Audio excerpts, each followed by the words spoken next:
Luc chapitre 4, le verset 18 est écrit dans la parole de Dieu. L'Esprit du Seigneur est sur moi parce qu'il m'a oint pour guérir le cœur brisé. Tel est le thème de mon message. Jésus-Christ guérit le cœur brisé. Le cœur, c'est le siège de la vie intellectuelle. Le cœur, c'est le siège de la vie émotionnelle. Le cœur, c'est le siège de la vie volitive. Le cœur, c'est le siège de la vie spirituelle. Lorsque le cœur est brisé, toute la vie est brisée. Lorsque le cœur est malade, c'est l'homme en général qui est malade. Parce que le cœur, c'est la partie motrice de l'homme qui différencie les uns et les autres. Ce que vous êtes maintenant, c'est votre cœur. Si vous pleurez, c'est qu'il y a une douleur dans votre cœur. Si vous êtes abattu, c'est qu'il y a une douleur dans votre cœur. Donc tout ce que vous traversez, c'est le résultat de votre cœur. Combien de personnes ont des cœurs brisés? Combien de personnes ont des cœurs brisés?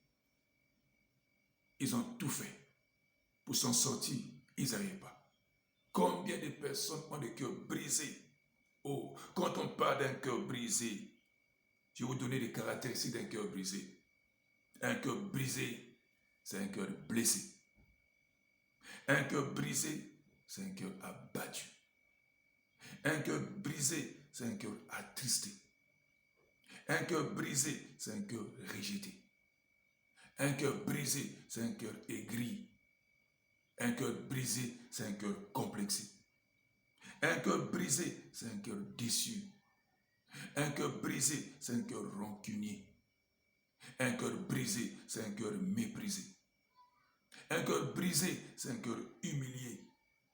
Un cœur brisé, c'est un cœur sans affection. Bien-aimé, le cœur est brisé. Le cœur est malade. Qui peut guérir le cœur brisé? Qui peut guérir le cœur brisé? C'est la question qu'on se pose, que vous posez. Mon cœur est brisé. Mon cœur est malade. Mais qui peut le guérir? Bien-aimé, écoutez-moi très bien.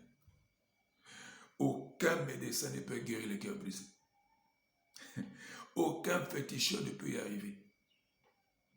Aucun médicament ne peut soulager un cœur brisé. Aucune religion ne peut pas venir parce que la religion, c'est le fort de l'homme. Aucun pasteur ne peut le faire parce que le pasteur est limité. Même le pasteur aussi a des problèmes. Il y a aussi des pasteurs qui ont le cœur brisé. Aucune boisson ne peut le faire. Vous pouvez consommer l'alcool comme vous voulez, mais l'alcool ne pourra jamais guérir votre cœur brisé. Aucune drogue, comme des hommes, comme des femmes se livrent à la drogue pour chercher à être soulagés. Même la drogue ne peut le faire. Pas même le yoga. Aucun sport ne peut le faire. Vous pouvez pratiquer le yoga. Aller en profondeur du yoga, bien aimé. Le yoga ne peut jamais guérir le cœur brisé. Aucune loge scientifico-mystico-philosophique ne peut y parvenir. Voilà pourquoi on dit beaucoup de gens adhèrent aux loges pour chercher le soulagement, pour chercher la consolation, pour chercher la paix.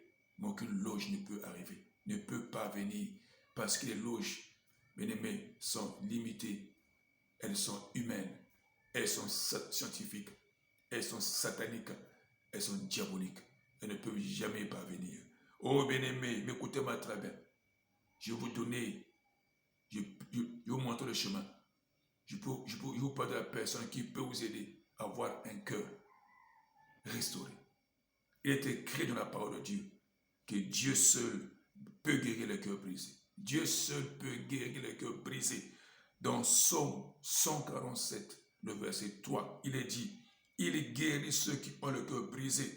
Il pense leurs blessures. Seul Dieu peut le faire. Seul Dieu peut guérir le cœur brisé. Seul Dieu peut penser un cœur blessé. Dans Psaume 34, le verset 18, il est dit, l'Éternel est près de ceux qui ont le cœur brisé.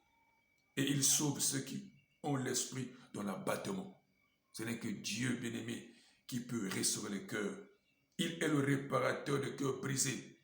Il est le consolateur des âmes abattues. Il n'y a que lui, parce que c'est lui qui est le concepteur, c'est lui qui a créé les cœurs. Ce n'est que celui qui a créé les cœurs qui peut le restaurer. Oh, bien-aimé, vous posez la question, comment fera-t-il? Comment Dieu peut-il guérir les cœurs brisés? Il nous a fait une promesse dans Ézéchiel chapitre 11, le verset 19, et dans Ézéchiel chapitre 30, le verset 26. Qu'est-ce qu'il dit? Il dit, je vous donnerai un cœur nouveau. Je vous donnerai un cœur nouveau. Le créateur du cœur promet à ceux qui ont le cœur brisé, il leur donnera un cœur nouveau. Qu'est-ce qu'il dit encore? Il dit, deux éléments qui vont accompagner ce don de Dieu, le cœur nouveau qu'il va vous donner. Il dit, je mettrai en vous mon esprit. Il mettra dans votre cœur nouveau son esprit. Et j'écrirai ma loi dans la table de votre cœur. Bien-aimé, Dieu capable de restaurer votre cœur. Dieu capable de vous donner un cœur nouveau. À la place de celui qui est brisé, invitez-le, appelez-le, il viendra. Oui, bien-aimé, il est capable de le faire. Que Dieu vous bénisse. Et je prie que le Seigneur puisse vous toucher et guérir votre cœur brisé. Soyez richement bénis. Shalom, c'est votre frère, Sacré Sacrament, le prédicateur. Soyez richement bénis. Shalom et à bientôt. Bye bye. Merci à vous.